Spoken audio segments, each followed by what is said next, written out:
अस्सलामुअलैकुम students, welcome in other video. Dear student, जैसा कि आपको पता है हमारी 10th क्लास की लेक्चर सीरीज कंटिन्यू है और इस लेक्चर में हम एक्सरसाइज 4.3 को सॉल्व करने लगे हैं। तो स्टूडेंट एक्सरसाइज 4.3 को कम्प्लीटली सॉल्व करेंगे इस लेक्चर में।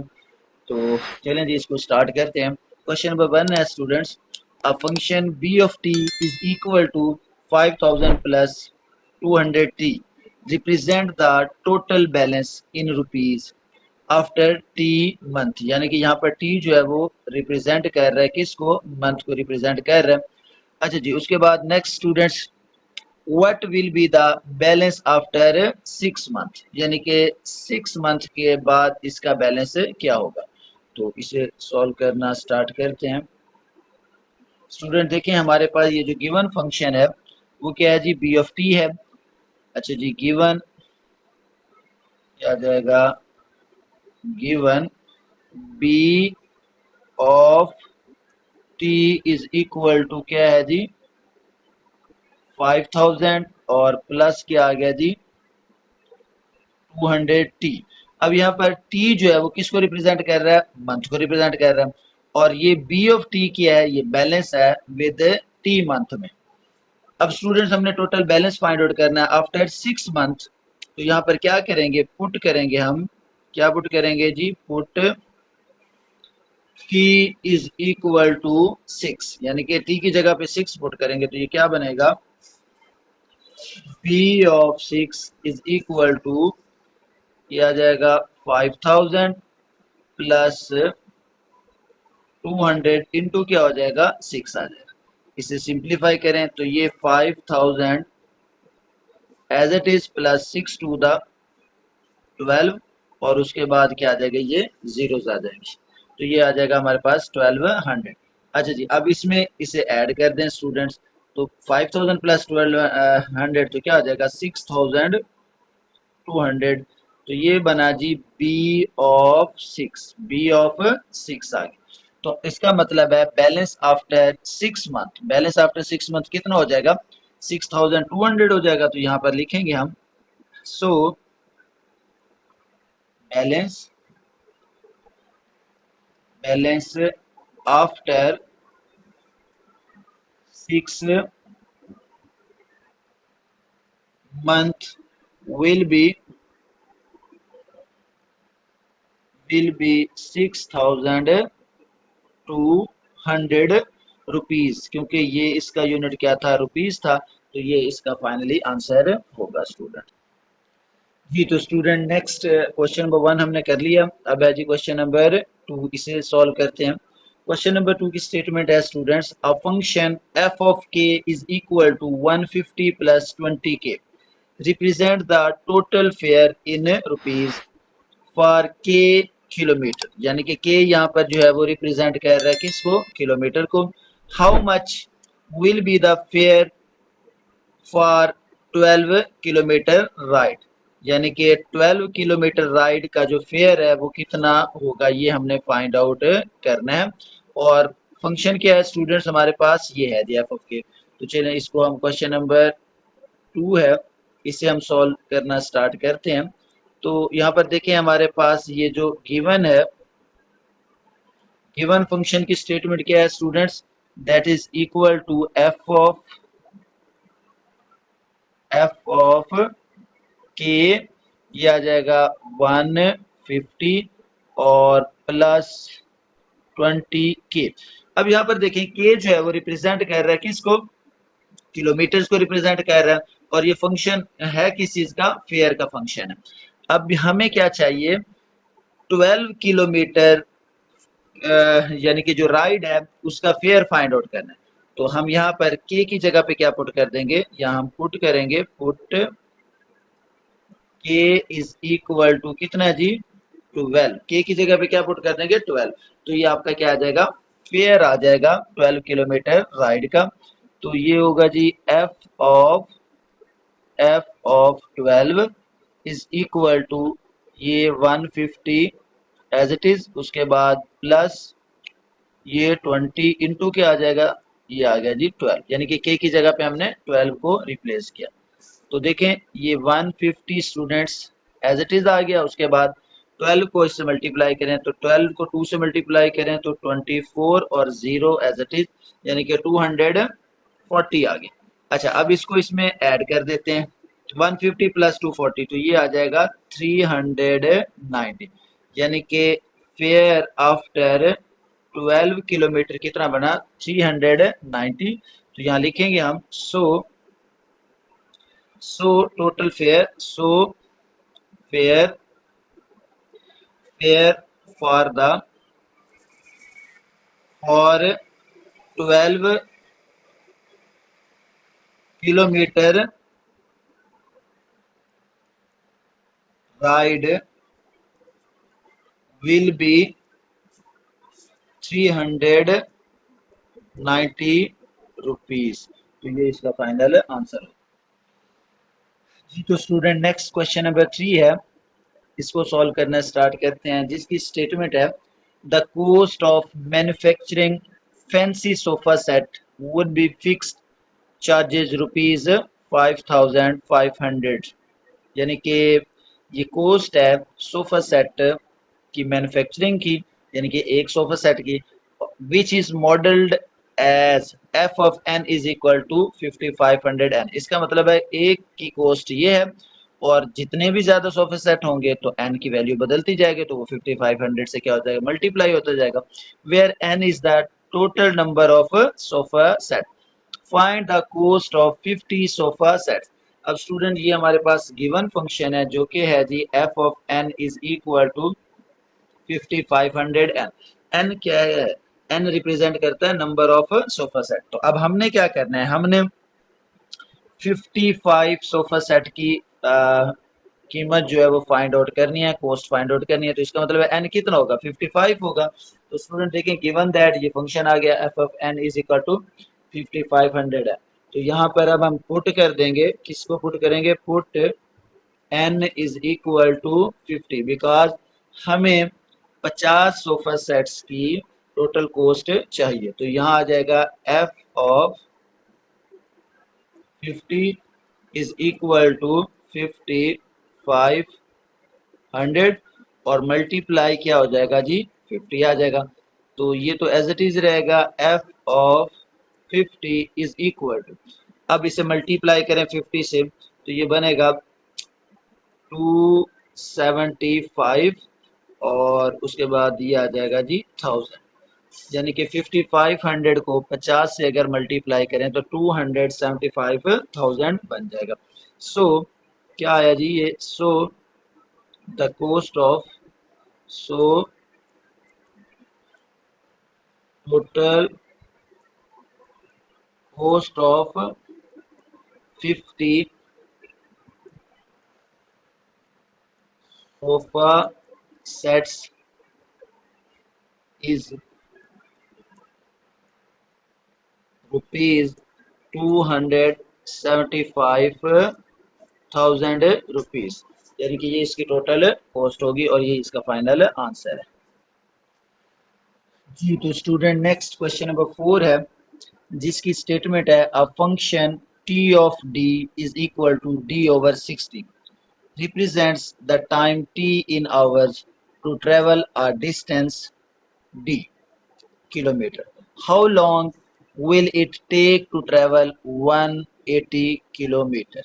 तो स्टूडेंट्स हमने ये फाइंड आउट करना है कि 180 किलोमीटर डिस्टेंस करने के लिए हमें कितना टाइम लगेगा, यानी कि कितने आवर्स लगेंगे।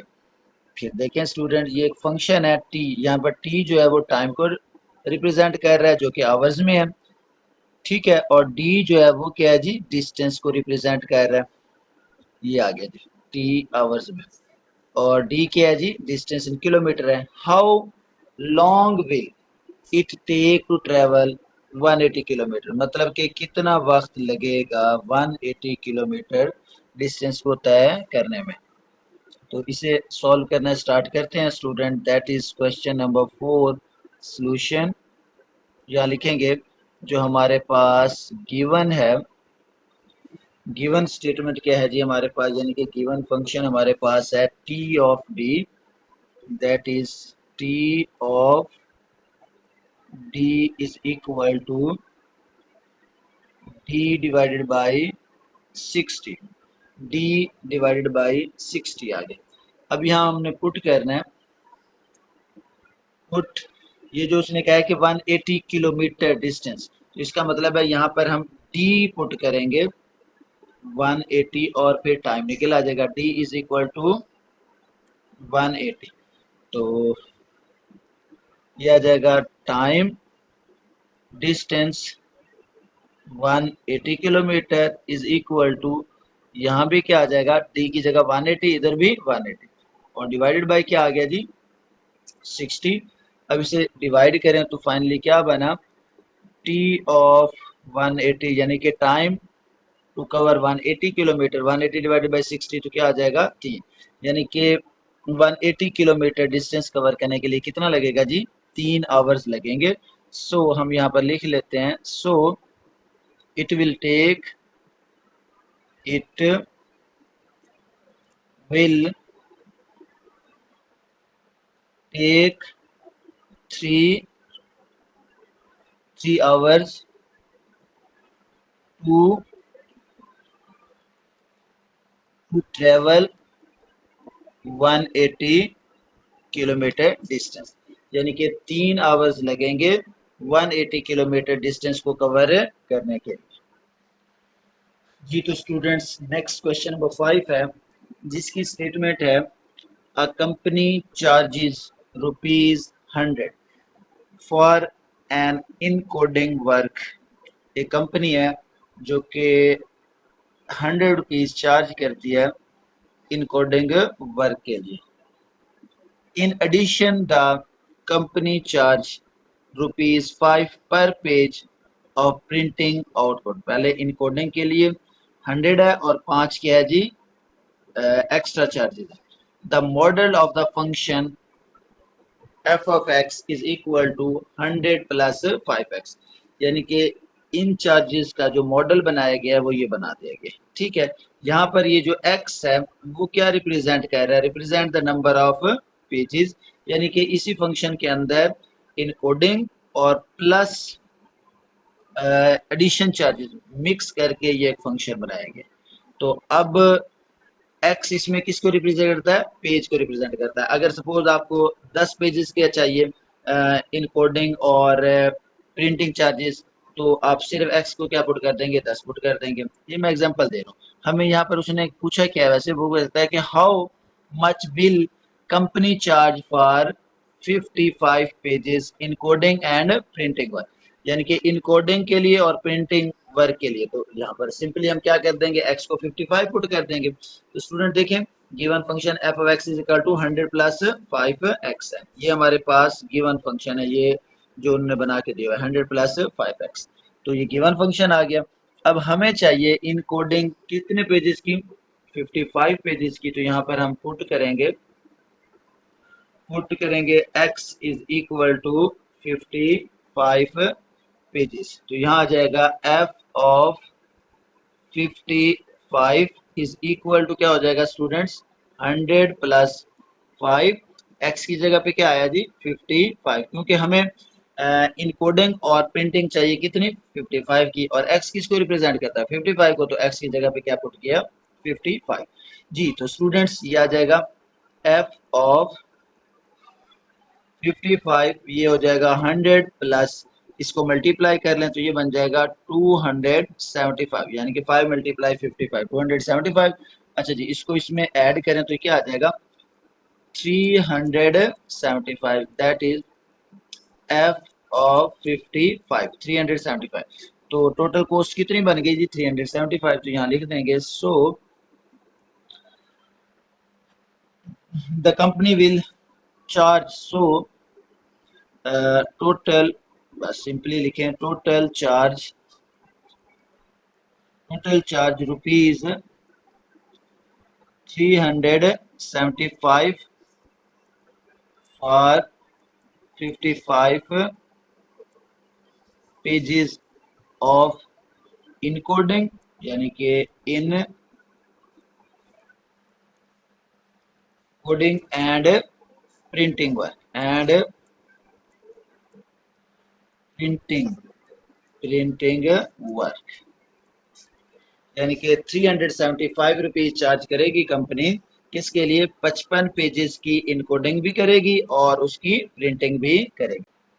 जी तो स्टूडेंट नेक्स्ट क्वेश्चन नंबर 6 है, a chemical reaction is stable at 37 degree Celsius, यानी कि केमिकल रिएक्शन जो है वो 37 डिग्री सेल्सियस पे क्या होता है जी? स्टेबल रहता है, मतलब कुछ भी नहीं होता।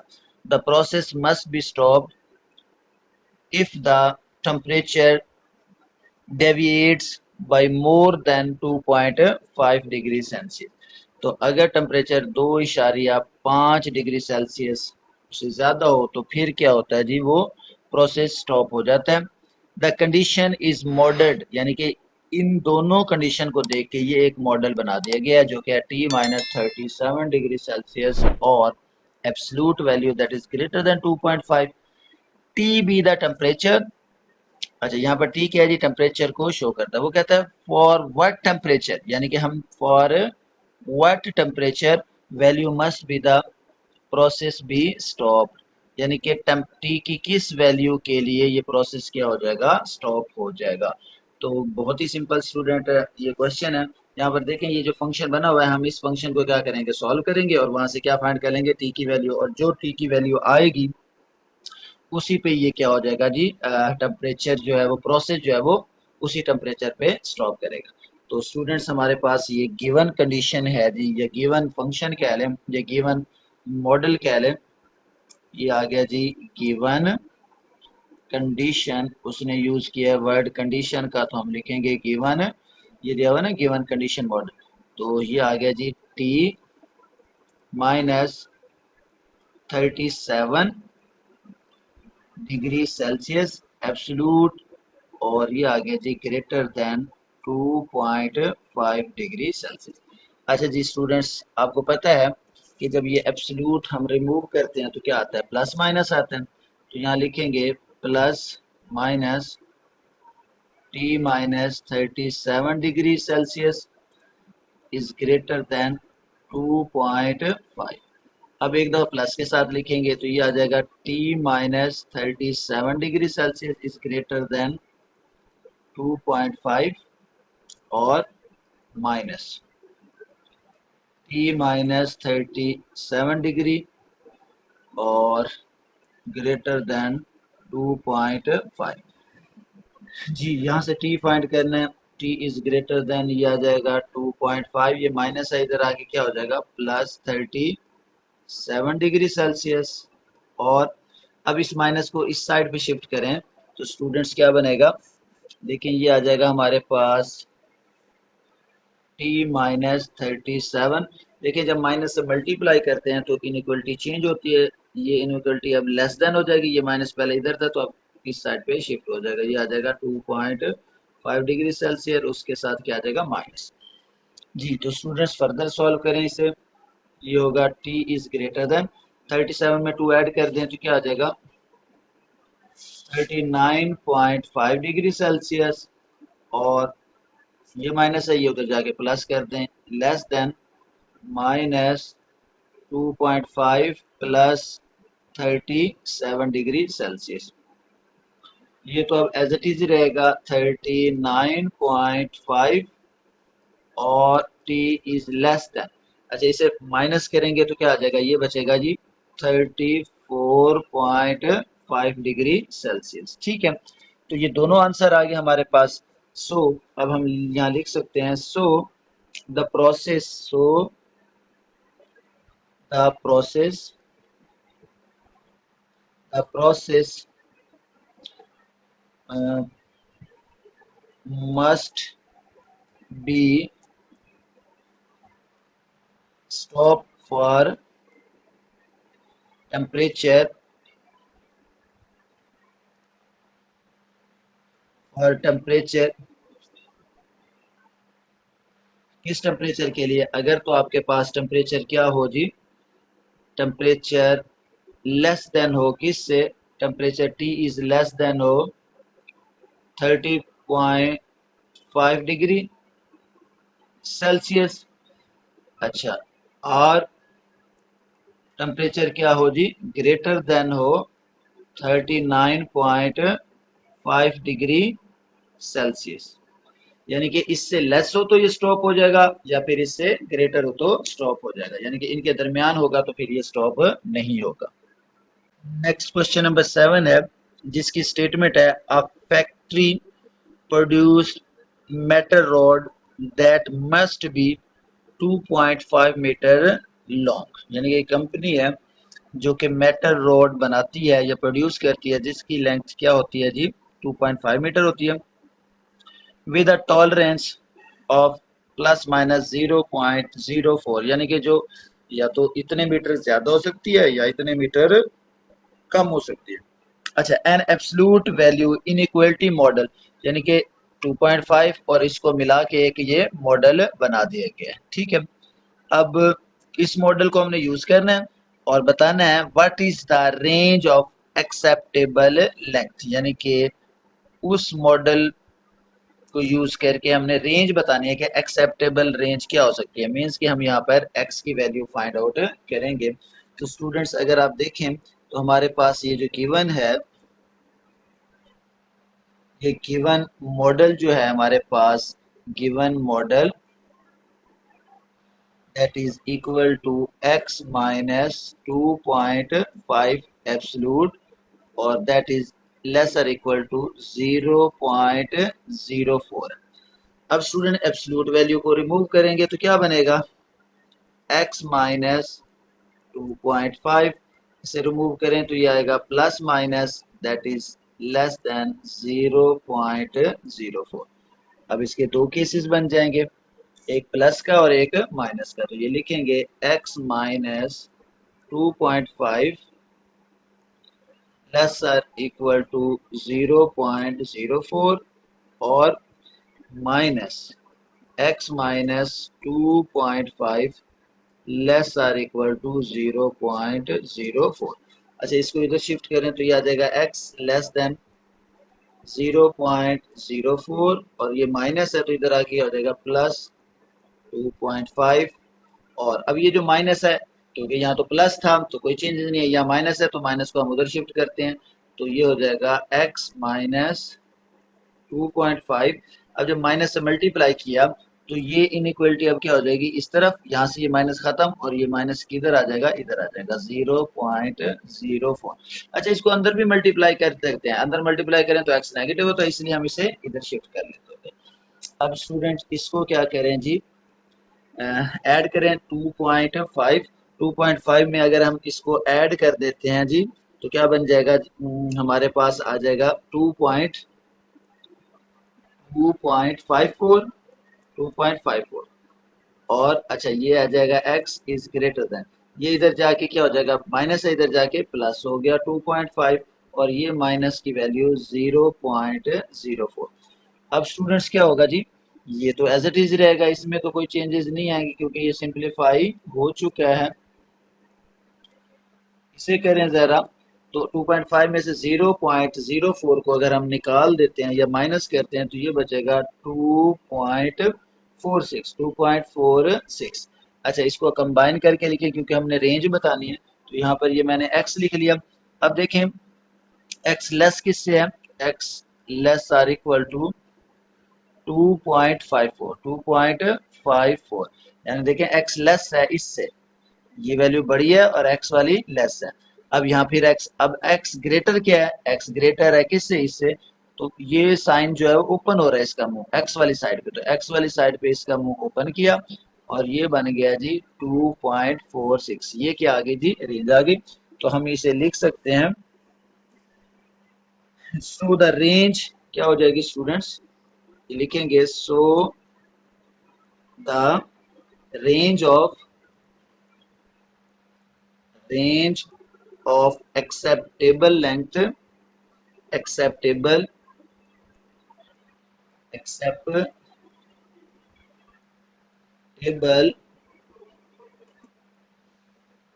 length for the metal, for the metal rod,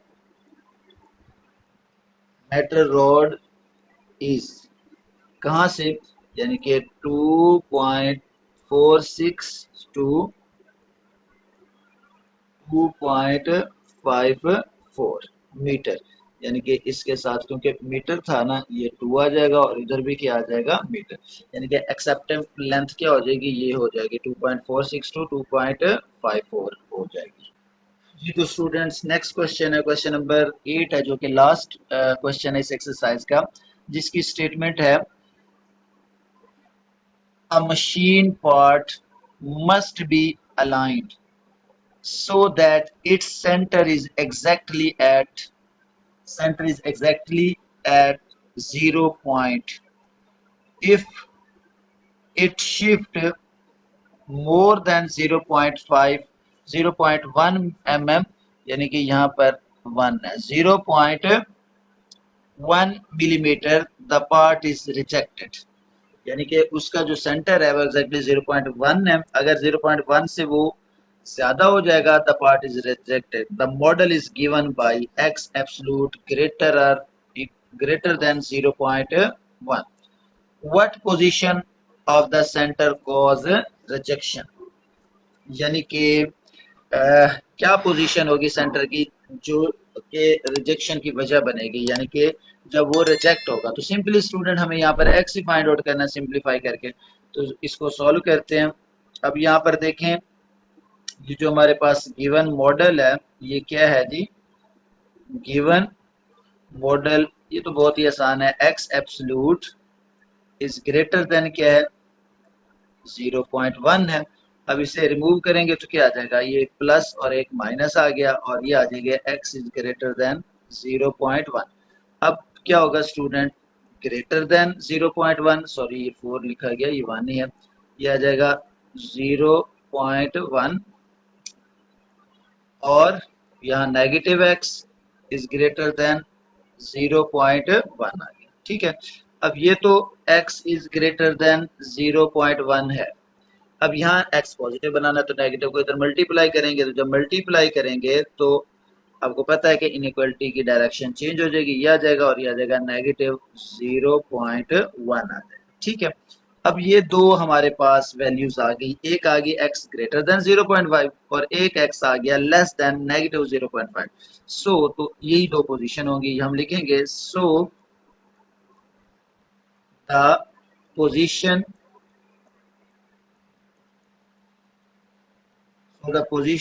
of center that cause rejection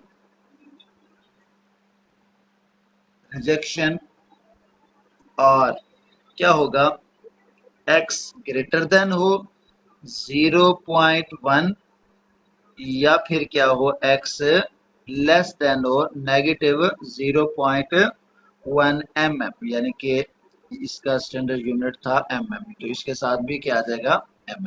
जी तो स्टूडेंट ये इसका लास्ट क्वेश्चन था, होप सो आपको इसकी समझ है आ गई होगी। अगर किसी क्वेश्चन में कोई प्रॉब्लम हो तो आप कमेंट करके पूछ सकते हैं स्टूडेंट। तो इंशाल्लाह नेक्स्ट लेक्चर में रिव्यू एक्सरसाइज स्टार्ट करेंगे, तब तक के लिए अल्लाह हाफिज।